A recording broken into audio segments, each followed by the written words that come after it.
Gold, trusted gold buyers. మీరు తాకట్టు పెట్టిన బంగారాన్ని విడిపించి ఈ రోజు ఉన్న మార్కెట్ ధరకు కొనబడను.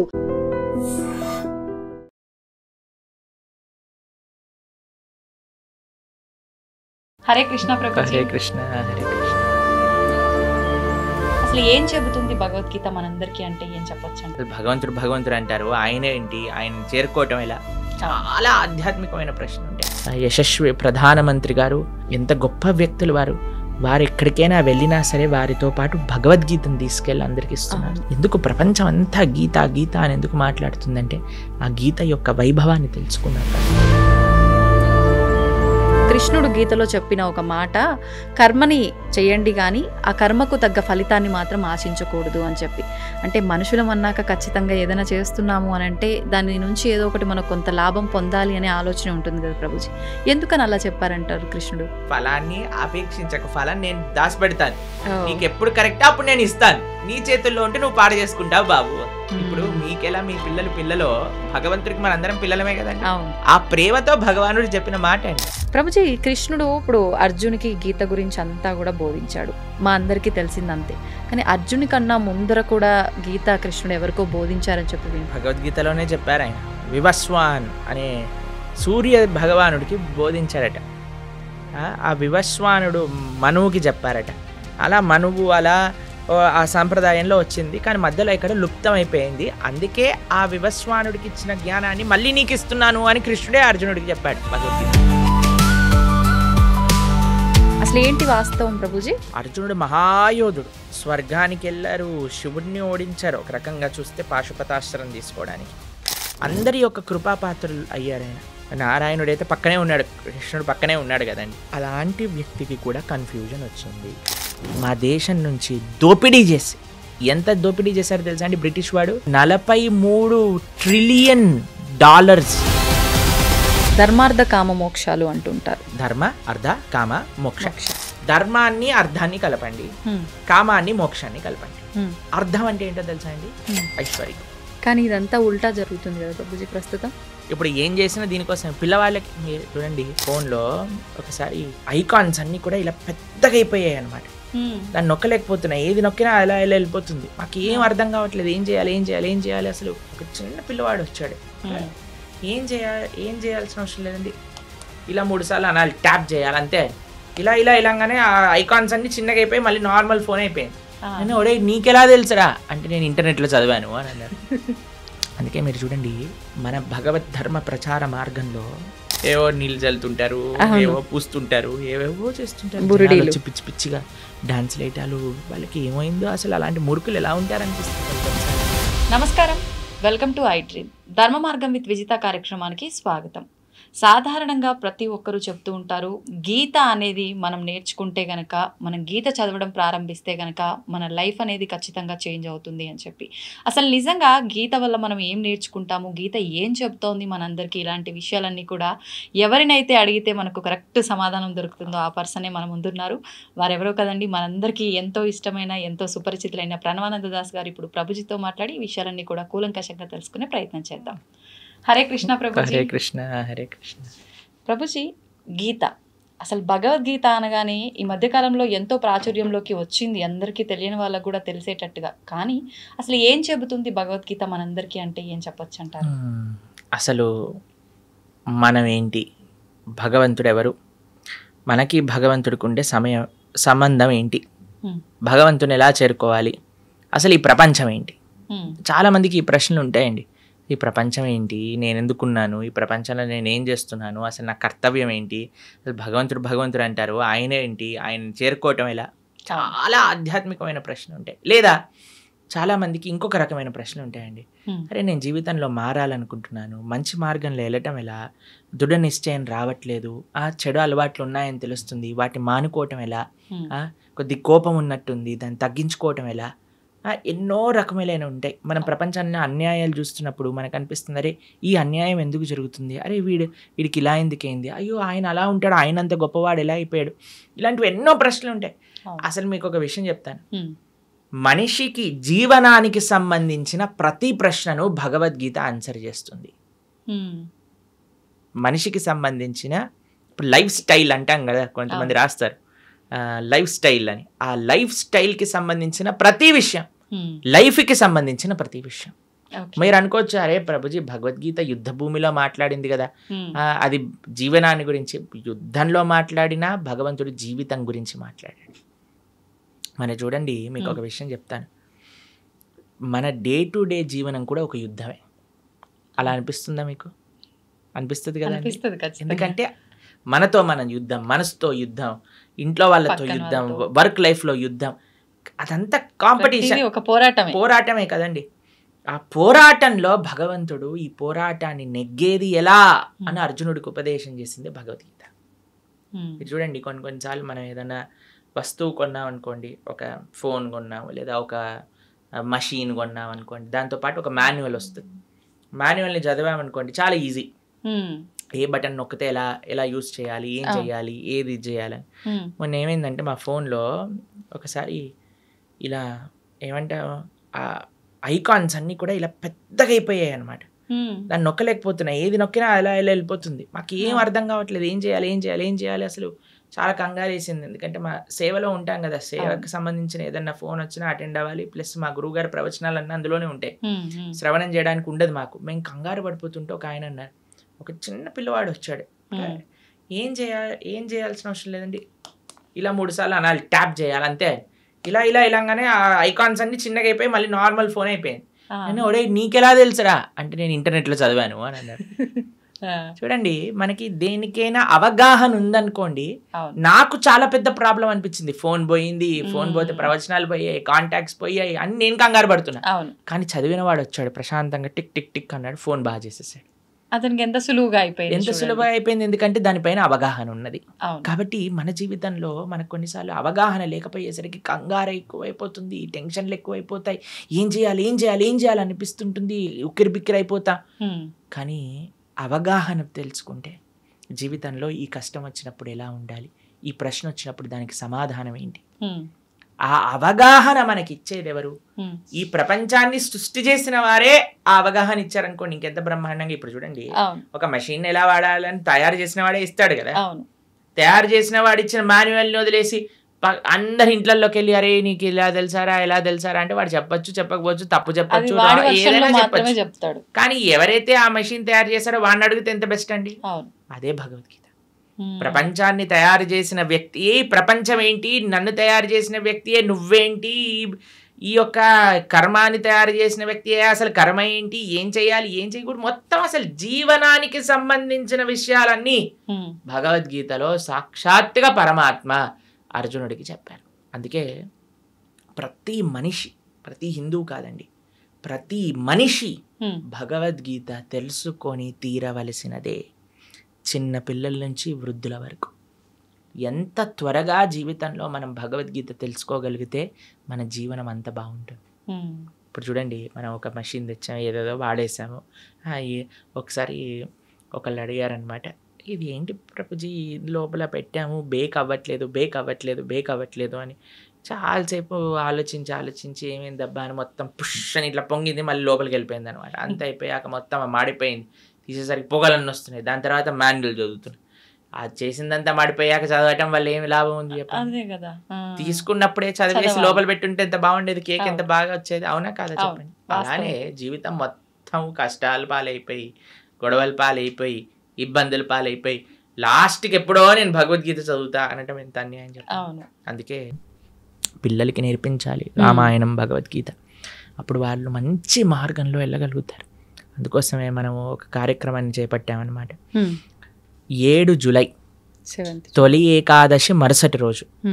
తొలి ఏకాదశి అంటే తెలుగు వాళ్ళందరికీ ఒక మంచి పండగ, అంటే ఒక కొత్త ప్రారంభం అలా అనుకుంటున్నాం. కాబట్టి తొలి ఏకాదశి, పరమ పవిత్రమైన ఏకాదశి తర్వాత నుంచి వచ్చే ద్వాదశి రోజు నుంచి సాయంకాలం పూట 7:30 గంటల నుంచి ప్రతిరోజు 18 రోజుల పాటు 18 అధ్యాయాలు భగవద్గీత పూర్తి చేయబోతున్నాను చెప్పడం. కాబట్టి ఎవరైతే మీ ప్రేక్షకులు ఉన్నారో చక్కగా అటెండ్ అయ్యారనుకోండి, మొత్తం భగవద్గీత ఏం చెప్తుంది, భగవానుడు మనకి ఏం చెప్పాలనుకుంటున్నా 18 రోజులు కేవలం రోజుకి 2 గంటలు ఇవ్వటం చేత అర్థమైపోతుంది. దాని తర్వాత జీవనం చాలా సులభం అవుతుంది. ఆ వినటము, విన్న వాటిని అర్థం చేసుకోవటం, అర్థం చేసుకున్న దాన్ని ఆచరించటం. ఇంకో విశేషం ఏంటంటే, ఎవరైతే ఈ 18 రోజులు కోర్స్ అటెండ్ అయ్యి మనం ఒక చిన్న క్విజ్ లాగా పెట్టబోతున్నాం, దాంట్లో అన్నింటిలో కరెక్ట్ మార్కులు వచ్చిన వాళ్ళందరికీ కూడా మనము ప్రత్యక్షంగా స్వామి యొక్క భగవత్ ప్రసాదం, జగన్నాథుడి యొక్క ప్రసాదం, దాంతోపాటు ఒక సర్టిఫికెట్ కూడా మనం సైన్ చేసి పంపించడం జరుగుతుందన్నమాట. ఆశీర్వచనంగా వారికి భగవద్గీత కోర్స్ 18 రోజులు పూర్తి చేశారు అనేటట్టుగా. కాబట్టి చక్కగా అందరూ ప్రేక్షకులకు ఒక మంచి అవకాశం, సదవకాశం. ఎందుకంటే ఇప్పుడిప్పుడే స్కూల్ స్టార్ట్ అయ్యాయి కదండి, మనకి ఇవే ఉండవు, ఇంకా హడావిడ్లే ఉండవు, పిల్లలకి ఎగ్జామ్లే ఉండవు.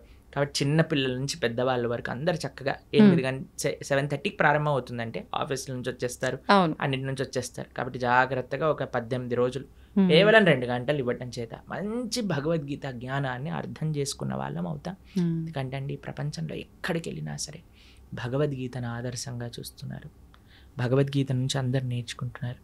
మనం సనాతన ధర్మంలో పుట్టి, భారతదేశంలో పుట్టి మనము ఆచరించకపోతే, అర్థం చేసుకోకపోతే ఎంత అన్యాయం చెప్పండి. నిజంగానే. కాబట్టి మీకు ఒక విషయం చెప్తాను. ప్రభుపాదుల వారు లండన్కి వెళ్ళారనమాట. లండన్కి వెళ్ళినప్పుడు అక్కడ ఉండే వాళ్ళందరూ అన్నారు, Swamiji why did you come to our country, మీరేం తీసుకెళ్ళడానికి వచ్చారు మా దేశానికి అన్నారు. అయితే ప్రభుపాదుల వారు అన్నారు అనమాట, మీరు మా దేశాన్ని అతలాకుతలం చేసి, మా దేశం నుంచి దోపిడీ చేసి, ఎంత దోపిడీ చేశారో తెలుసా అండి బ్రిటిష్ వాడు, 43 ట్రిలియన్ డాలర్స్ ఇక్కడ నుంచి దోపిడీ చేసి తీసుకెళ్ళాడు వాడు. అంటే అంత డబ్బు 43 ట్రిలియన్ డాలర్స్ వర్త్ చేసేవన్నీ కూడా దోపిడీ చేశారు. మేము లండన్కి వెళ్ళాం కదా మొన్న, అక్కడ లండన్ మ్యూజియం అని ఉంటుంది, బ్రిటిష్ మ్యూజియం అని ఉంటుంది అనమాట.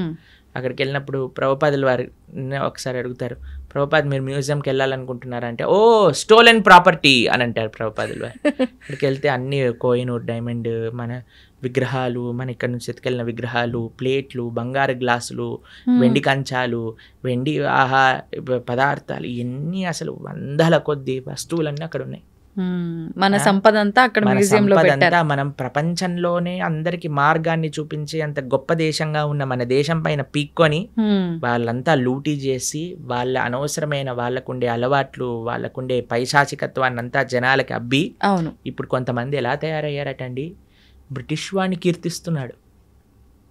ఎందుకు సనాతన ధర్మానికి, ఎందుకు సనాతన ధర్మం అన్నిటికంటే సేఫ్ అంటే, తల్లిదండ్రుల పట్ల, దేశం పట్ల, నీ యొక్క సమాజం పట్ల బాధ్యతని నేర్పిస్తున్న ధర్మం ఏదైనా ఉంటే అది సనాతన ధర్మమే. కొంతమంది నిజమైన నీకు మంచి చేసిన వాడు బ్రిటిష్ వాడు అని చెప్పి వాడి వెనకాల వాడికి ప్రణామం చేస్తున్నారు. అలాంటి వాళ్ళు ఈ దేశానికి పట్టిన ఒక అన్నిటికంటే పెద్ద వ్యాధి అని చెప్పచ్చు. ఆ దేశాన్ని విభజన చేయడానికి ప్రయత్నం చేస్తున్నారు వాళ్ళు. కాబట్టి మన వాళ్ళు ఎలా మూర్ఖుల్లా వాళ్ళ వెనకాల పోతున్నారో నాకు తెలియదండి. దేశాన్ని అతలాకుతలం చేసి మొత్తం తీసుకెళ్ళిపోయారు ఇక్కడ నుంచి. అలాంటి ప్రభుపాదుల వారిని అడిగారు, మీరేం తీసుకోవడానికి వచ్చారు నా దేశం నుంచి అంటే, ప్రభుపాదుల వారు అన్నారు, మీరు వందల సంవత్సరాలు లూటీ చేసి తీసుకెళ్లారు మా దగ్గర నుంచి, అన్నిటికంటే విలువైన వస్తువైన భగవద్గీతను తీసుకెళ్ళలేదు, భారతదేశ సనాతన ధర్మం యొక్క ఆధ్యాత్మికత తీసుకెళ్ళలేదు, కానీ నేను వచ్చాను అది ఇవ్వడానికి మీకు అని చెప్పారు. అది గొప్ప విషయం. ప్రపంచము భారతదేశం వైపు చూస్తుంది. మన యశస్వి ప్రధానమంత్రి గారు ఎంత గొప్ప వ్యక్తులు వారు ఎక్కడికైనా వెళ్ళినా సరే వారితో పాటు భగవద్గీతను తీసుకెళ్ళి అందరికి ఇస్తున్నారు. చూసారా? మొన్న కలిసినప్పుడు వారు అమెరికా, నాకు తెలిసి పంచతంత్ర, శుభవిలాస్ ప్రభు అని ఉంటారు, మా ఆలయంలోనే ఉంటారు వారు. శుభవిలాస్ ప్రభు రాసిన పంచతంత్ర పుస్తకాన్ని గిఫ్ట్గా ఇచ్చారు, భగవద్గీతను గిఫ్ట్గా ఇస్తున్నారు. ఎందుకు ప్రపంచం అంతా గీత గీత అని ఎందుకు మాట్లాడుతుందంటే ఆ గీత యొక్క వైభవాన్ని తెలుసుకున్నారు కాబట్టి. మొన్న మేము ప్రపంచవ్యాప్తంగా మీరు అన్నారు కదా ఇందాక తిరిగి వచ్చాం, ఏం చెప్పాం? గీత గురించి. కాబట్టి మన హిందువులు సనాతన ధర్మంలో ఉండేవాళ్ళు ప్రాథమికంగా భగవద్గీతను నేర్చుకోవాల్సినదే. అప్పుడు ఎలా అయితే మనం అధ్యయనం చేస్తామో నేర్చుకుంటాం. అందుకే అందరికి సులభంగా అర్థమయ్యే విధంగా మనం ఈ కోర్స్ చేయబోతున్నాం 18 రోజులు, స్టార్టింగ్ విత్ 7th జూలై సోమవారం సాయంకాలం 7th to 24th. చక్కగా ఆ భగవద్గీతను వింటే ఒక సర్టిఫికెట్ వస్తుంది, ఈ గీత చదువుకున్న వాళ్ళం అవుతాం, జీవితాన్ని మార్చుకున్న వాళ్ళం అవుతాం. వాస్తవం ప్రభుజీ. నిజంగా అంటే మంచి ఆలోచన ప్రభుజీ. ఇప్పుడు ఈ మధ్యకాలంలో భగవద్గీత చదవాలి, ఇంట్లో పెట్టుకున్నంత మాత్రాన సరిపోదు, ఖచ్చితంగా పుస్తకం తెరిచి అసలు ఏముందనే విషయాన్ని తెలుసుకునే ప్రయత్నం చేయాలి అంటారు. కానీ అంటే కొన్నిసార్లు పుస్తకం తీసి చదువుతున్నప్పటికీ అది ఎన్నోసార్లు చదివినా కొన్నిసార్లు అది అర్థం అవ్వదేమో. ఇలా క్లాసెస్ రూపంలో, మాటల రూపంలో వింటే దానిలో సారాంశం అనేది తొందరగా అర్థమవుతుంది. నిజంగా మీరు చేసిన చాలా మంచి ఆలోచన, అందరూ కూడా దాంట్లో పాల్గొనాలని ఆశిద్దాము. అయితే ఇంకొక క్వశ్చన్ ఏంటి నాది అనంటే, గీతకు సంబంధించే కృష్ణుడు గీతలో చెప్పిన ఒక మాట, కర్మని చేయండి కానీ ఆ కర్మకు తగ్గ ఫలితాన్ని మాత్రం ఆశించకూడదు అని చెప్పి. అంటే మనుషులం అన్నాక ఖచ్చితంగా ఏదైనా చేస్తున్నాము అని అంటే దాని నుంచి ఏదో ఒకటి మనకు కొంత లాభం పొందాలి అనే ఆలోచన ఉంటుంది కదా ప్రభుజీ. ఎందుకని అలా చెప్పారంటారు కృష్ణుడు? ఇప్పుడు మీకు ఒక చిన్న ప్రశ్న. ఇప్పుడు మీకు ఇద్దరు డాటర్స్ కదా, అవును, వాళ్ళ బర్త్డేస్కి ఫ్రెండ్స్, ఫ్యామిలీ, అమ్మమ్మ, తాతయ్యలు వాళ్ళు వీళ్ళు వచ్చారనుకోండి. ఒక్కొక్కళ్ళు వచ్చిన వాళ్ళు 2000, 5000 అన్నీ ఇస్తూ ఉన్నారనమాట వారికి. అప్పుడు మీరు ఏం చేస్తారు? బర్త్డే అయిపోయాక, నాన్న ఎన్ని వచ్చాయి మొత్తం కౌంట్ చేసి నాకు ఇవ్వు, నేను పిగ్గీ బ్యాంక్లో పెడతాను, ఎప్పుడైతే నీకు అవసరం ఉంటుందో అప్పుడు ఇస్తానని చెప్తాను. ఓ 50,000 వచ్చాయా, ఏదన్నా చేసుకో అని చెప్తారా మీరు? చెప్పం. ఏమంటారు మీరు? ఖచ్చితంగా తీసుకుంటాము, దాన్ని జాగ్రత్త పెడతారు కదా. అవును, అది మీరు వాడేసుకుంటారా? వాడం. వాళ్ళకి ఎప్పుడైతే అవసరం ఉంటుందో అప్పుడు ఇస్తారా? అదే భగవానుడు చెప్పింది. కర్మ చెయ్యి, ఫలాన్ని అపేక్షించకు, ఫలాన్ని నేను దాచిపెడతాను, నీకు ఎప్పుడు కరెక్టా అప్పుడు నేను ఇస్తాను, నీ చేతుల్లో ఉంటే నువ్వు పాడు చేసుకుంటావు బాబు. ఇప్పుడు మీకెలా మీ పిల్లలో భగవంతుడికి మనందరం పిల్లలమే కదండి. ఆ ప్రేమతో భగవానుడు చెప్పిన మాట అండి. అంటే ఇప్పుడు స్వామి ఏమంటున్నాడు, చాలా సింపుల్ గా మీకు ఒక విషయం చెప్తాను. ఒక ఆయన అమెరికాకి వెళ్ళాడు, చదువుకుంటున్నాడు, బాగా చదువుకున్నాడు, ఎంఎస్ చేశాడు, జాబ్ వచ్చింది. జాబ్ వచ్చాక చాలా పెద్ద శాలరీ అనుకోండి, ఓ $10,000 వస్తున్నాయి అనుకోండి. వాళ్ళ నాన్న అన్నారు, నాన్న అసలు నీకు ఎన్ని ఖర్చులు ఉన్నాయో ఒకసారి రాసి పెట్టు అనగానే, రూమ్ రెంట్కి ఇంత, తిండికి ఇంత, పెట్రోల్కి ఇంత, ట్రావెల్కి ఇంత, తర్వాత ఎక్స్పెన్సెస్, కొన్ని అడాక్ ఎక్స్పెన్సెస్, వాటన్నిటిని నాన్న నాకు ఒక 3,000 చిల్లరల్లో అయిపోతుంది అని అంటే, సరే నాన్న 3,500 నీ దగ్గర పెట్టుకో, మిగతావన్నీ నా బ్యాంక్ అకౌంట్లో వేసేయని చెప్పాడు. సరే ఆ పిల్లవాడు పాపం నాన్నగారు చెప్పారు కదా అని, నాన్నగారు చదివించారు, నాన్నగారు చెప్తున్నారు కదా అని మిగతావన్నీ వేసేస్తున్నారు. వాళ్ళ రూమ్మేట్స్ ఏమో అందరు కూడా పార్టీలకు వెళ్తున్నారు, తిరుగుతున్నారు, తిరుగుతున్నారు, అన్ని చేస్తున్నారు. వీడేమో చేయలేకపోతున్నారు, డబ్బులు లేవు కదా ఇంత. అయితే అందరు కూడా చూసావా, వీడు నాన్నకి ఇచ్చేస్తున్నాడు, డబ్బులు నాన్నకి ఇచ్చేస్తున్నాడు. వాడికి కూడా కొన్నిసార్లు డౌట్ వచ్చింది, బాధ వేసింది, అయ్యో ఎందుకు ఈయన నాన్నని డబ్బులు తీసేసుకున్నాడు. సరే అని కొన్ని సంవత్సరాలు వర్క్ చేశాక ఆయన మళ్ళీ తీసుకొచ్చారు, పెళ్లి చేశారు. ఆయనకి మంచి సంబంధం చూసి పెళ్లి చేసి, వివాహం అయిపోయాక ఇప్పుడే వాళ్ళిద్దరు మళ్ళీ అమెరికాకి వెళ్తున్నప్పుడు, నాన్న నువ్వు 2 సంవత్సరాల నుంచి ఏవైతే డబ్బులు నాకు వేస్తున్నావో ఆ డబ్బులన్నీ మళ్ళీ ఇప్పుడు నీ బ్యాంక్ అకౌంట్లోకి ట్రాన్స్ఫర్ చేశాను, ఇది చూసుకో, ఇది ట్రాన్స్ఫర్ అయిపోయింది అని అంటే, ఆయన అడిగారు, నాన్న ఇన్ని రోజుల నుంచి తీసుకున్నావు, ఇప్పుడు ఎందుకు ఇచ్చావు? ఎందుకంటే అప్పుడు ఇస్తే నువ్వు పాడైపోయేవాడివి, కానీ ఇప్పుడు నీకు ఒక మంచి పార్ట్నర్ అవసరానికి, ఆ పార్ట్నర్ చూస్తుంది నువ్వు ఏం ఖర్చు పెడుతున్నావు, ఏం చేస్తున్నావు, ఏం తప్పు చేస్తున్నావు, ఏం కరెక్ట్ చేస్తున్నావు, కాబట్టి నీకు వివాహం అయింది కాబట్టి ఒక బాధ్యతాయుతంగా నిన్ను మంచి మార్గంలో పెట్టేవాళ్ళు నీతో ఉన్నాం కాబట్టి ఇప్పుడు ఇచ్చేస్తున్నా, నాకేం అవసరం లేదు నాన్న అని ఆ నాన్నగారు చెప్పారు. ఆ నాన్నగారు చెప్పింది కరెక్టా రాంగా చెప్పండి? కరెక్ట్, ఖచ్చితంగా కరెక్టే కదా. అదే భగవంతుడు చెప్తున్నా, నాన్న ఫలం నీ చేతిలో ఉంటే మిస్యూజ్ చేసుకునే అవకాశాలు ఉంటాయి, కాబట్టి ఫలాన్ని అపేక్షించకుండా try your best, do your best, ఆ ఫలితం నేను ఎప్పుడు నీకు ఏ క్షణంలో నీకు కావాలో ఆ క్షణానికి నేను ఇస్తాను. ఎంత గొప్ప మాట, నిజంగా చాలా గొప్ప మాట. కాబట్టి అది పరమాత్మకి మన పట్ల ఉండే ప్రేమ. ఈ విషయాలు ఎలా అర్థమవుతాయండి అని అంటే, ఎప్పుడైతే మనం వింటామో భగవద్గీతని, ఎవరైతే భగవద్గీతను అర్థం చేసుకొని దాన్ని మనకే అర్థమయ్యే విధంగా చెప్పే వాళ్ళ దగ్గర నుంచి శ్రవణం చేసినప్పుడు, మనం చదివినప్పుడు చాలా సులభం అయిపోతుంది. అందుకే మీరు చూడండి, మన భగవద్ ధర్మ ప్రచార మార్గంలో కొంతమంది మ్యాజికల్ చేస్తూ ఉంటారు, చూసారా మీరు? కొంతమంది అంటే మన ధర్మ ప్రచార మార్గంలో కాదు నేను చెప్తున్నాను, కొన్ని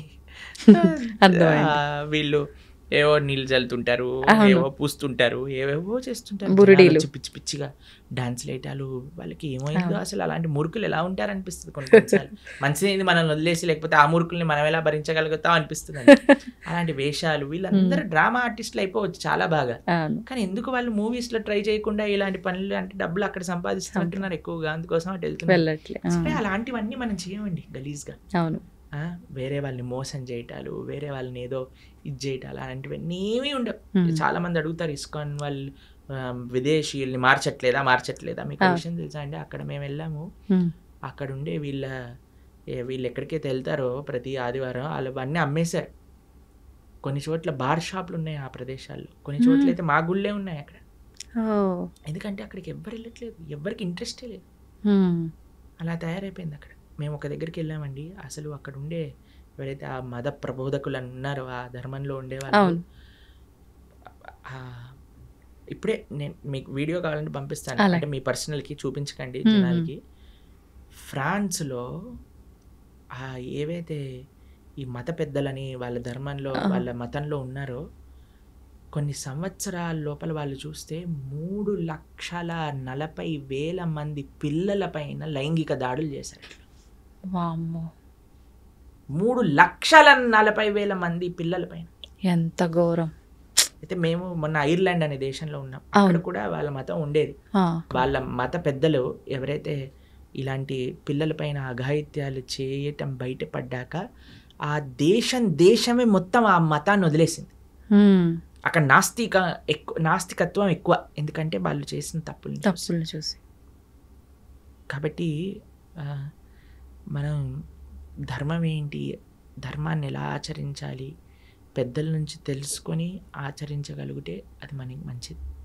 కాబట్టి మనం ఏం చెప్తున్నాం, భగవద్గీత ఏం చెప్తుంది, ధార్మికంగా జీవనం ఎలాంటిది, ధార్మికంగా జీవనం ఎలాంటిది, ఇదే మన సనాతన ధర్మం అంటేనే ఖచ్చితంగా ఇది చెయ్యాలి, ఇది చేయకూడదు, ఇది చేస్తే ఇది అవుతుంది ఖచ్చితంగా చెప్పి మంచి మార్గంలో నడిపించేది. ఇప్పుడు చూడండి, మన మానవుడిగా ఉన్నప్పుడు అన్ని ధర్మాలు అన్ని మతాలు బాగుండాలండి. సనాతన ధర్మంలో మనం ప్రతిరోజు ఏం చేస్తామండి, లోకా సమస్తా సుఖినో భవంతు, సర్వే జనా సుఖినో భవంతు అని ప్రార్థన చేస్తా. ఇంతకంటే గొప్ప భావన ఇంకెవరికి ఉంటుంది చెప్పండి. కానీ మనకి అందరి ధర్మాలు బాగుండాలనే మనం అనుకుంటామండి, కానీ వేరే వాడు మన ధర్మాన్ని పాడు చేయాలి అని చూసినప్పుడు మనం ఉండకూడదు కదా, ఊరుకోవద్దు.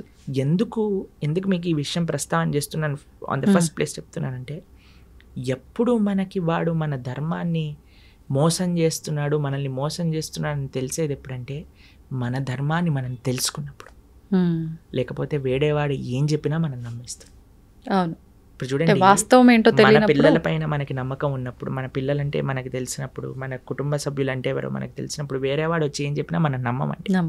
వేరేవాడు ఏదైనా చిచ్చు పెట్టడానికి ప్రయత్నం చేసినా మనం నమ్మం. ఎందుకంటే మన ధర్మం గురించి పూర్తి అవగాహన ఉంది. నేను చెప్పేది ఏంటంటే, సనాతన ధర్మంలో ఉండే చాలామంది టీవీలలో చెప్తూ ఉంటారు, మనకి ఈరోజు కావాల్సినది ఏదన్నా ఉంటే అందరి ఐకమత్యంగా సనాతన ధర్మాన్ని నిలబెట్టడం. కానీ కొంతమంది వీటిలలో కూడా వ్యూవర్షిప్ కోసం వాటి కోసం ఒకళ్ళనొకళ్ళు తిట్టుకోవటాలు ఇలాంటివన్నీ చేస్తున్నారు. అవన్నీ చేయకూడదు. ధర్మం అంటే అందరు కలిసి కుటుంబంగా ఉండాలి. మంచిగా మనం ఉన్న వేరే మతాలు చేస్తున్న దాడులను మనం తట్టుకోగలుగుతాం. First education important. కాబట్టి నేను చెప్పేది ఏంటంటే, ప్రతి హిందువు భగవద్గీత వినండి, భగవద్గీతను చదవండి, కృష్ణుడు ఏం చెప్తున్నాడో వినండి. భగవద్గీత అన్ని సంప్రదాయాలు శాక్త, శైవ, వైష్ణవ, నానాపత్య, ఏ సాంప్రదాయం చెందిన వారైనా భగవద్గీత చదవాల్సిందే అండి. ఇంకా ఏ పుస్తకం చదివినా చదవకపోయినా భగవద్గీత చదవాల్సిందే. అది ఎందుకంటే భగవద్గీత అనేది సనాతన ధర్మానికి ఒక బేస్, అది ఫిలాసఫీ భగవద్గీతలో ఉన్నది. కాబట్టి అందుకోసం మనందరం ఈ 18 రోజులు ఏదైతే కార్యక్రమం చేయబోతున్నామో, ఇందాక మనం చెప్పుకున్నట్టుగా 7వ తారీఖు నుంచి, జూలై 7వ తారీఖు సోమవారం రాత్రి నుంచి ప్రణవానంద దాస్ ఛానల్ తెలిసింది కదా, అందులో మనకి లైవ్లో వస్తుంది. చక్కగా అటెండ్ అవ్వండి. ఎంత మార్పు మీరు చూస్తారో మీకే తెలుస్తుంది.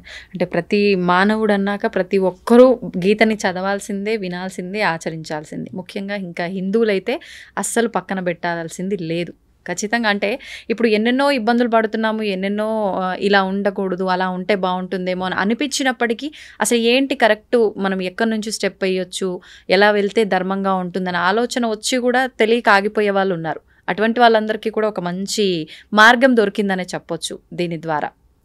ప్రభుజీ, కృష్ణుడు ఇప్పుడు అర్జునికి గీత గురించి అంతా కూడా బోధించాడు, మా అందరికీ తెలిసిందంతే. కానీ అర్జుని కన్నా ముందర కూడా గీత కృష్ణుడు ఎవరికో బోధించారని చెప్పి వింటున్నాను. గీతలోనే చెప్పారు ఆయన, వివస్వాన్ అనే సూర్య భగవానుడికి బోధించారట. ఆ వివస్వానుడు మనువుకి చెప్పారట. అలా మనువు అలా ఆ సాంప్రదాయంలో వచ్చింది, కానీ మధ్యలో ఇక్కడ లుప్తం అయిపోయింది. అందుకే ఆ వివస్వానుడికి ఇచ్చిన జ్ఞానాన్ని మళ్ళీ నీకు ఇస్తున్నాను అని కృష్ణుడే అర్జునుడికి చెప్పాడు భగవద్గీతలో. కాబట్టి పరమాత్మ ఎన్నో రూపాల్లో మరలా మరలా అవతరించి ఆ ధర్మాన్ని బోధిస్తూ ఉన్నారండి.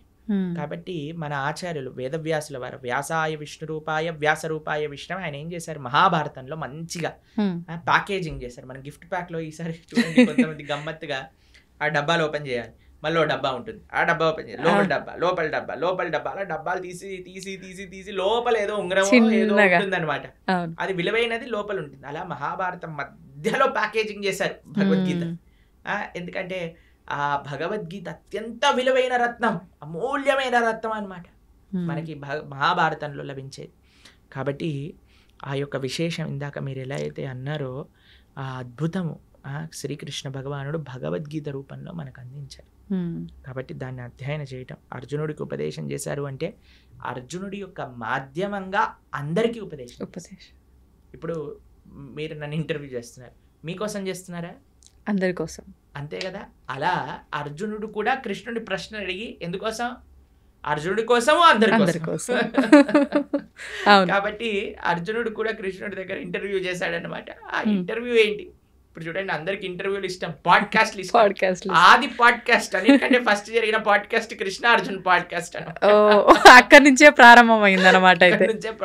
ఏదైనా భగవంతుడి నుంచే ప్రారంభం అవ్వాలండి. కాబట్టి ప్రపంచంలో జరిగిన మొట్టమొదటి సూపర్ ఎక్స్ట్రాఆర్డినరీ పాడ్కాస్ట్ ఎందుకో తెలుసా అండి? యుద్ధం జరగబోతుంది, ఆ యుద్ధం మధ్యలో జరిగింది పాడ్కాస్ట్ అనమాట. అవును. కాబట్టి చక్కటి భగవద్గీత అర్జునుడి యొక్క మాధ్యమంలో ప్రతి జీవుడికి భగవంతుడు ఉపదేశం చేసిన భగవద్గీతని ప్రతి హిందువు మీరు అన్నట్టుగా తప్పకుండా చదవాలి, అర్థం చేసుకోవాలి, ఆచరించాలి. ప్రభుజీ, ఇప్పుడు అర్జునుడికి చెప్పాల్సిన సిచ్యువేషన్ అక్కడ ఎందుకు ఏర్పడింది అంటే కొంతమంది కొన్ని రకాలుగా చెప్తారు. అంటే అక్కడ ఉన్నదంతా నా వాళ్ళే, నేను వాళ్ళని ఎలా చంపుతాను అనే భావన అర్జునులో వచ్చింది. కాబట్టి దీన్ని కనుక అతనికి ఉపదేశిస్తే దానివల్ల ఇక్కడ జరగాల్సిన క్రతువు అంతా కూడా కరెక్ట్గా జరుగుతుంది ఒకటి. ఇప్పుడు మనం అనుకున్నట్టుగా అందరికీ ఒక మెసేజ్ ఇవ్వడం కోసం అని ఒకటి. అసలు ఏంటి వాస్తవం ప్రభుజీ? ఇప్పుడు మీకు ఒక విషయం చెప్తాను. చాలాసార్లు మనకి ఒక సందిగ్ధ పరిస్థితిలో ఉంటాం, కన్ఫ్యూజన్. అవును. అర్జునుడు మహాయోధుడు, స్వర్గానికి వెళ్ళారు, శివుడిని ఓడించారు, ఒక రకంగా చూస్తే పాశుపతాస్త్రం తీసుకోవడానికి. అలాంటి వారు కూడా రాత్రులు కూడా ప్రాక్టీస్ చేసి, అసలు యుద్ధ విద్య అంటే అర్జునుడే. అందరి యొక్క కృపాపాత్రులు అయ్యారు ఆయన. ఆ ఇంద్రుడి యొక్క కృపాపాత్రులు అయ్యారు, పరమశివుడి యొక్క కృపాపాత్రుడు అయ్యాడు. నారాయణుడు అయితే పక్కనే ఉన్నాడు, కృష్ణుడు పక్కనే ఉన్నాడు కదండి, ఇంకా దానికంటే గొప్ప విషయం ఏం కావాలి. అలాంటి వ్యక్తికి కూడా కన్ఫ్యూజన్ వచ్చింది. ఎందుకు? అర్జునుడికి కన్ఫ్యూజన్ రాలేదండి, మనందరికీ అలాంటి కన్ఫ్యూజన్ స్టేట్ వస్తుంది. కరెక్ట్. ఆ కన్ఫ్యూజన్ నుంచి బయటపడటం భగవద్గీత నేర్పిస్తుంది. మీకు ఒక చిన్న విషయం చెప్తాను. జనాలు ఏమంటారు తెలుసా అండి, కృష్ణుడు యుద్ధాలు చేయిస్తాడు, అన్నదమ్ముల మధ్యలో యుద్ధాలు చేయించాడు, చిచ్చు పెడతాడు. ఇప్పుడు మీకు ఒక విషయం చెప్తాను. అర్జునుడు యుద్ధం పరిస్థితి రాకముందు కృష్ణుడు ఎన్నోసార్లు దూతగా వెళ్ళాడండి, యుద్ధం వద్దు యుద్ధం వద్దు చెప్పడానికి. ఏమన్నాడు తెలుసా అండి? రాజ్యం కాదు, నిజంగా చెప్పాలంటే రాజ్యానికి హక్కు పాండవులకి, రాజ్యం ఇవ్వద్దు, కనీసం 5 గ్రామాలు ఇవ్వండి చాలు, 5 ఊళ్ళు ఇవ్వండి చాలు అని అన్నారు. 5 ఊళ్ళు కాదు కదా. దుర్యోధన ఏమంటాడంటే, పిన్ ఉంటుంది కదా, గుండు సూది, సూది పెట్టినంత జాగ కూడా ఇవ్వను అని అంటాడు. ఇప్పుడు మీకు ఇంకొక విషయం చెప్తానండి. ఒక ఆవిడ వచ్చింది నా దగ్గర, కృష్ణుడు ఏంటండి ఇలా యుద్ధం చేయిస్తాడా అని అంది. మీరు మరి ఆ స్త్రీని అవమానించిన వాళ్ళని ఏం చేయాలి? చంపేయాలండి. మరి దుర్యోధన దుశ్శాసనుడు చేసిన పని ఏంటండి? ద్రౌపదీదేవిని అవమానించింది వాళ్ళు కదా అని అంది. అయిపోయింది. మేమన్నా మరి ఏం చేయాలమ్మా, దుశ్శాసుని ఏమంటారు, దండేసి కూర్చోబెట్టాలి ఆసనం పైన, లేదు అని అంటే, అదే మరి కృష్ణుడు చేసిన పని, కృష్ణుడు ఎందుకు నిందిస్తున్నాం? అవును. ఎంత విచిత్రం చూడండి అసలు. ఇంకొక విషయం చెప్తాను, మీకు ఒక సిచ్యువేషన్ చెప్తానండి. ఒకళ్ళు పోలీస్ డిపార్ట్మెంట్లో పనిచేస్తున్నారండి. వాళ్ళ సొంత తమ్ముడే 10 మందిని హత్య చేశాడు. ఇప్పుడు ఈ పోలీసు వాళ్ళ తమ్ముడిని పట్టుకోవాలా, తమ్ముడని వదిలేయాలా? పట్టుకోవాలి, అదే ధర్మం కదా. ధర్మం కదా. తమ్ముడు కన్నా కూడా అంటారు కదా ప్రభుజీ పెద్దవాళ్ళే, తమ్ముడు అంటే ఏదో సామెత ఉంటది, మన వాళ్ళైనా సరే నీతి తప్పకూడదు, ధర్మంగా ఉండాలి అని అంతే చెప్పి. కదండి. మరి కౌరవులందరూ నీతి తప్పారు, అందుకు కృష్ణుడు యుద్ధం చేయమన్నాడు. అరే వాళ్ళని నువ్వు అన్నయ్యలుగా, తమ్ముళ్ళుగా, బావలుగా, మరుదులుగా చూడక నాన్న, వాళ్ళు అధర్మం చేసిన వ్యక్తులుగా చూసి వాళ్ళని శిక్షించు. ఎందుకంటే నీకు ఆ రోలు, నువ్వు ఒక క్షత్రియుడివి, క్షత్రియ ధర్మాన్ని అనుసరించి నువ్వు యుద్ధం చెయ్యి అని కృష్ణుడు చెప్పాడు. దీంట్లో ఏమైనా తప్పుందా అండి? ఏం లేదు. ప్రపంచంలో అది చెయ్యట్లేదు కాబట్టి ఈరోజు బాధగా ఉన్నాం. ఎవడో ఒకడు ట్రాఫిక్ పోలీస్ దగ్గర పట్టుబడిన వాడు కూడా ఫోన్ చేసి మా బావ ఎవరో తెలుసా, మా అన్న ఎవరో తెలుసా అని బ్లాక్ మెయిల్ చేస్తారు. ఆ వాడు ఏదో కుర్చీ పైన కూర్చున్నాడు, వాడిని వదిలేసే అంటాడు. ఏంటని అన్యాయమా? ఇప్పుడు ఈ రోజు వదిలేస్తే టోపీ పెట్టుకోనందుకు, దాన్ని ఏమంటారు, హెల్మెట్ పెట్టుకోనందుకు, కానీ చచ్చేది వాడే కదా. పైన ఉన్న వాడికి ఏమైంది, ఫోన్ చేసిన వాడికి ఏమైంది? అంతే కదండి. కాబట్టి ఇది ప్రాబ్లం. అందుకే చూడండి, పెద్ద పెద్ద స్కామ్లు చేసిన వాళ్ళందరూ మంచిగా పార్లమెంట్లో కూర్చొని ఇది చేస్తున్నారు. ఎందుకు అని అంటే మన వాళ్ళు కదా, మా వాళ్ళు కదా అని వదిలేస్తారు. కానీ అక్కడ వదలరు కదా, అక్కడ వదలడు కదా. కాబట్టి అందుకే మనం జాగ్రత్తగా ఉండాలి. అందుకే భగవంతుడు ఏది చేసినా, భగవంతుడు జనాలు భగవంతుడికి ధర్మాధర్మ విచక్షణ చేస్తుంటాడు. కృష్ణుడు అధర్మం చేశాడు, కృష్ణుడు ధర్మం చేశాడు, అలా ఉండదయ్యా. భగవంతుడు ఏమి చేస్తే అది ధర్మం అవుతుంది, భగవంతుడు ఏది చెప్తే అది నిజం అవుతుంది. చూడండి, ప్రైమ్ మినిస్టర్ ఏదన్నా ఆర్డర్ చేశాడు అనుకోండి, ఇప్పుడు చూడండి మనకి నోటు బందీ అని చేశారు. నోటు బందీ, నేను నోటు బందీ చేయను, ఎంత ధైర్యం నీకు నోటు బందీ చేస్తా అంటే ఏమైనా అయిద్దా అండి? నోటు మూసుకొని మనమే డబ్బులు మార్చుకుంటాను 2 రోజులు అరిచినా సరే. అంతే. అవును కదండి, ఎందుకంటే నువ్వు జీవించాలి. కాబట్టి జనాలందరూ భగవంతుడిని అంటున్నారు. అలా కాదయ్యా, భగవంతుడు చెప్పింది నువ్వు వినాలి, నువ్వు చెప్పింది భగవంతుడు వినాడు. ఇది మనం తెలుసుకోవాల్సి. అంటే మనం ఎంతసేపు అజ్ఞానంలో ఉన్నాం, అంతే కదండి. అజ్ఞానాన్ని వీడి మనం బయటికి రాలేకపోతున్నాం, అంతే కదా. కాబట్టి ఇది మనం గుర్తుపెట్టుకోవాల్సిన విషయం. కాబట్టి మనకి తెలియదు, నీకు అర్థం కావట్లేదంటే నువ్వు తెలుసుకో, అంతేగాని భగవంతుడిని మార్చుకోవద్దా. కాబట్టి మనం అందుకే చెప్తున్నాను, ఎక్కడొస్తుంది అంటే శాస్త్రీయమైన శ్రద్ధ ఎప్పుడైతే ఉంటుందో, ఎప్పుడైతే మనం వినయంగా నేర్చుకుంటామో తత్వాన్ని, అప్పుడు మనకి ఏ పరిస్థితిలో ఉన్నా సరే ఆ ధర్మం గోచరిస్తుంది, ఆ ధర్మం మనల్ని కాపాడుతుంది. ఓకే ప్రభుజీ, ఇప్పుడు ధర్మార్థ కామ మోక్షాలు అంటుంటారు, దీన్ని ఎలా తీసుకోవాలి, ఎలా ఆచరించాలి? చూడండి, చతుర్విధ పురుషార్థములు అంటారు. ధర్మ, అర్థ, కామ, మోక్ష. చాలా సింపుల్గా చెప్తాను, చాలా అద్భుతమైన విషయం చెప్తాను మీకు. దీన్ని ఎలా జతపరచాలి అని అంటే, కామము మోక్షంతో, అర్థము ధర్మంతో. ధర్మ, అర్థ, కామ, మోక్ష అన్నాడు కదా, 4 ఉన్నాయి. ఓకేనా? ధర్మాన్ని అర్థాన్ని కలపండి, కామాన్ని మోక్షాన్ని కలపండి. అర్థం అంటే ఏంటో తెలుసా అండి? ఐశ్వర్యం, డబ్బులు. దేంతో కలపమన్నా? ధర్మంతో. అంటే మనం సంపాదించే ప్రతి రూపాయి కూడా ధార్మికంగా సంపాదించాలి, ధర్మం కోసం ఖర్చు పెట్టాలి. ఇదొక పాయింట్ అయిపోయిందా? కామము అంటే కోరిక. ఏం కోరుకోవాలి నువ్వు? ఈ జన్మ ఎలా తరింపజేసుకోవాలి, భగవంతుడి యొక్క శాశ్వతమైన సేవ ఎలా చేయాలి, అది మోక్షం. మోక్షం అంటే భగవంతుడి యొక్క శాశ్వతమైన సేవా స్థితిని పొందటం. వైకుంఠంలో, గోలోకంలో స్వామిని ఆరాధన చేసుకోవటం. ఎవరు మన భగవత్ స్వరూపంగా మనం భావించి ఆరాధన చేస్తున్నాము, స్వామి దగ్గరికి వెళ్ళి చక్కగా రామ, కృష్ణ, నరసింహ, నారాయణ వాళ్ళకి ఆరాధన చేసుకోవటం, నిరంతరం వారి యొక్క సేవలో ఉండటం. కాబట్టి కోరిక మోక్షం కోసం, అర్థం ధర్మంతో కలపడం. ఎప్పుడైతే ఇలా మనం ఉంటామో, ఎప్పుడైతే మనం ఇలా మనం చేస్తామో, ఎప్పుడైతే ఇలా మన జీవనం ఉంటుందో, ధార్మికంగా సంపాదించటం, ధర్మం కోసం వెచ్చించటం. కోరిక కేవలం భగవంతుని తెలుసుకోవటానికి, భగవంతుడి యొక్క సేవ కోసం ఎప్పుడైతే ఉంటామో, అప్పుడే మానవుడు పరిపూర్ణ జీవనాన్ని జీవించేవాడు. ఈ విశేషాలన్నీ కూడా మనకి భగవద్గీతలో ఉంటాయి. కానీ ఇదంతా ఉల్టా జరుగుతుంది కదా ప్రభుజీ ప్రస్తుతం. అంతే కదండి, డబ్బు సంపాదించడం కోసమే కోరికల కోసం ఖర్చు పెట్టేస్తున్నారు. ధర్మము మోక్షం అయితే తెలియదు. అవును, ఇప్పుడు ఏం చేసినా దీనికోసం. పిల్లవాళ్ళకి మీరు చూడండి, బాగా చదువుకోవాలి నాన్న, అప్పుడే డబ్బులు బాగా వస్తాయి, డబ్బులు బాగా వస్తే సుఖంగా ఉంటావు. చిన్నప్పటి నుంచి వాడికి 2 విషయాలు చెప్తున్నాం కదండి. బాగా సంపాదించి మంచి జాబ్ వస్తే మంచి పెళ్ళాం ఉంటుంది, కథం అయిపోయి జీవితం నీకు నచ్చినట్టుగా ఉండగలుగుతావు అయిపోయింది. జీవితాన్ని అన్యాయం అక్కడ. చిన్న పిల్లవాడికి డబ్బులు సంపాదించు సుఖంగా ఉండి ఈ 2 విషయాలు చెప్పి పెంచితే రేపు పొద్దున వాడికి డబ్బులు సంపాదించలేని పరిస్థితి ఒకవేళ వచ్చింది అనుకోండి, వాడు చచ్చిపోదాం అనుకుంటున్నాడు. మళ్ళీ వాడు ఇంకా వేరే దారుల్లో ఎలా అయినా డబ్బు సంపాదించే ప్రయత్నం కూడా చేస్తాడు. అంతే కదండి. ఇప్పుడు బెట్టింగ్లన్నీ ఎందుకు చేస్తున్నారు, ఇప్పుడు ఈ యాప్లన్నీ ఎందుకు వస్తున్నాయి, ఎందుకు ఇంతమంది?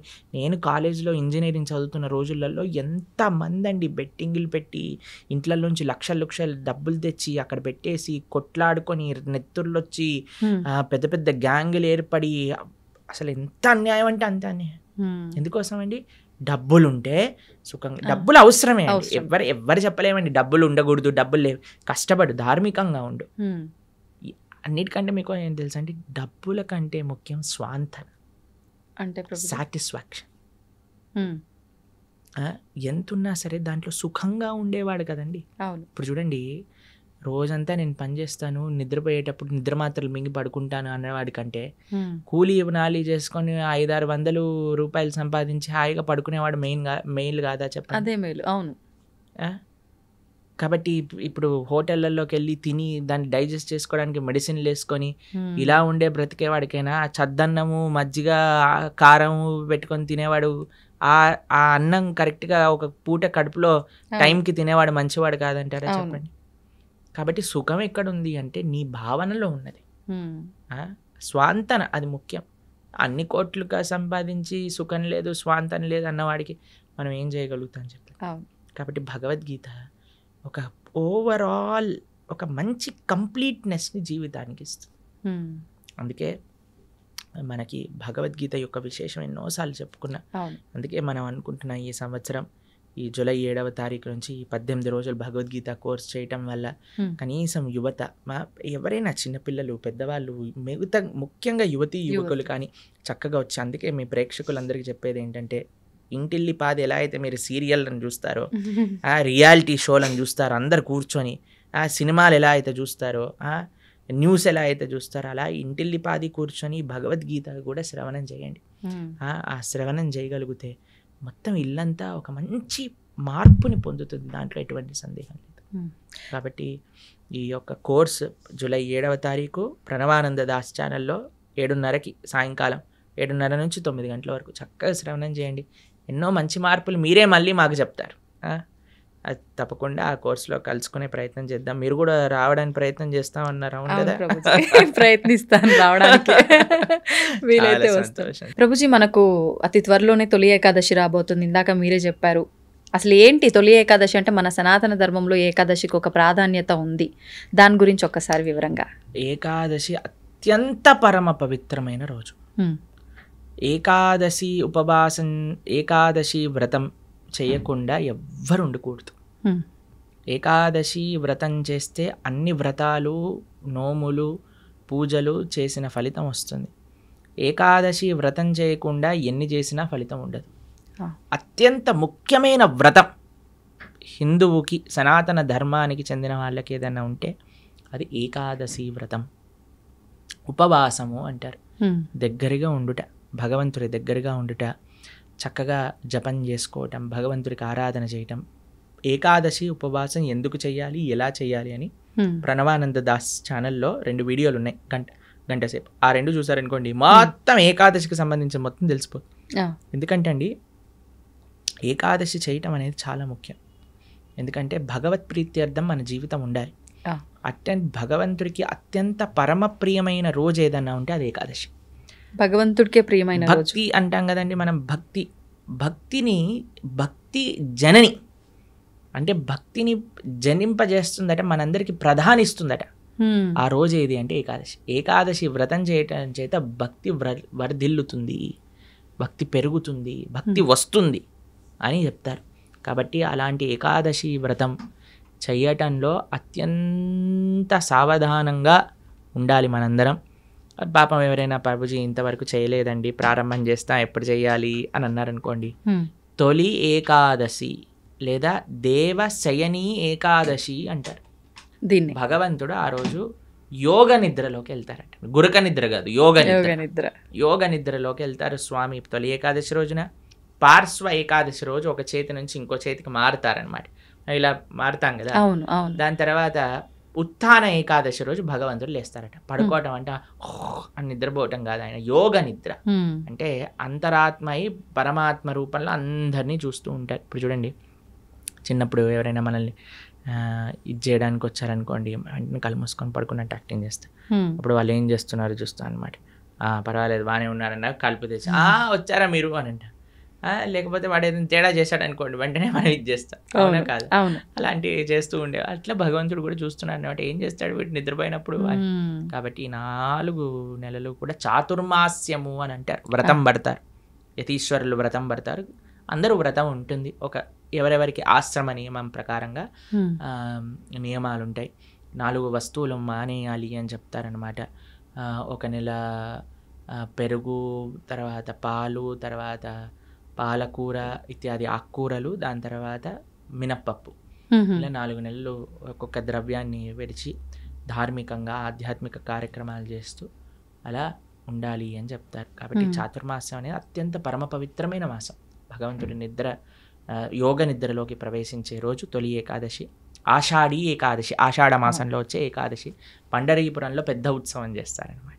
ఈ ఏకాదశికి లక్షల మంది, 10-15 లక్షల మంది వచ్చి దర్శనం చేసుకుంటారు. భగవాన్ ఉన్న రోజు పండరీపురంలో లక్షల మంది తుకారాం మహారాజ్ పుట్టిన ప్రదేశం, జ్ఞానేశ్వర్ మహారాజ్ పుట్టిన ప్రదేశం నుంచి నడుచుకుంటూ పాదయాత్రగా 20 రోజులు పాదయాత్ర చేసి పండరీపురాన్ని చేరుకుంటారు. చేరుకొని గొప్ప ఉత్సవం, దిండి యాత్ర, దేహు యాత్ర అంటారనమాట. చాలా అద్భుతమైన ఉత్సవం అక్కడ జరుగుతుంది. ఇది దేవశయని ఏకాదశి, తొలి ఏకాదశి అని మనకి ఈ జూలై 6వ తారీఖున వస్తుంది. తొలి ఏకాదశి మరుసటి రోజు ద్వాదశి నుంచి మనం ఈ కార్యక్రమాన్ని ప్రారంభం చేసుకుంటున్నాం, భగవద్గీత కార్యక్రమం. ఎందుకంటే తొలి ఏకాదశి, ఒక ఏకాదశి రోజు మంచి కార్యక్రమం మనం ప్రారంభం చేసుకోవాలి. ఆ స్వామికి ప్రార్థన చేసి ఉపవాసం చేసి దీక్ష పట్టి నెక్స్ట్ డే నుంచి ద్వాదశి నుంచి పరమ పవిత్రం. ఏకాదశి ఎంత గొప్పదో ద్వాదశి ఎంత గొప్పది. ఆ ద్వాదశి రోజు నుంచి మనం భగవద్గీత ప్రవచనం అనేది ప్రారంభం చేస్తున్నా. 18 రోజులు 18 అధ్యాయాలు భగవద్గీత. ప్రతిరోజు సాయంకాలం 7:30 గంటకి ప్రణవానంద దాస్ ఛానల్లో మనం వీక్షించవచ్చు అనమాట. అది విశేషం. తప్పకుండా ప్రభుజీ, నిజంగా అందరూ ఆ లైవ్కి వస్తారని చెప్పి ఆశిస్తున్నాను. నిజంగా అంటే ప్రతి ఒక్కరిలో ఉంటుంది అలాంటి మంచి మంచి విషయాలు వినాలి అని చెప్పి. అందులోనూ మీరు చెప్తుంటే వినాలని ఆసక్తి చూపించేవారు కూడా చాలా ఎక్కువ మందే ఉన్నారు ఇప్పుడు. సంతోషం ప్రభుజీ, మరొక మంచి ఎపిసోడ్లో మరిన్ని మంచి విషయాలు మీతో మాట్లాడాలని ఆశిస్తున్నాను. ధన్యవాదాలు. హరే కృష్ణ.